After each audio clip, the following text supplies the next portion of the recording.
Hi, my name's Tegan. I studied retail baking at Wodonga.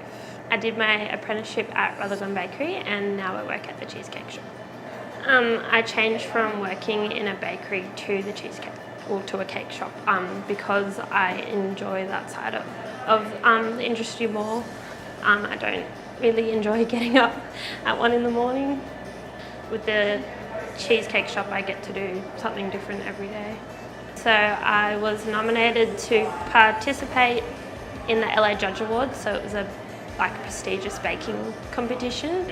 So I was the Victorian candidate, where I was up against 6 other contestants. And we spent 3 days doing theory tests and baking. And then, there was an award ceremony at the end of the 3 days where the winner was announced. Fortunately, I wasn't the winner, but that's okay. My ambition is to one day open up my own cake shop. I'd like to just to specialise in anything sweet.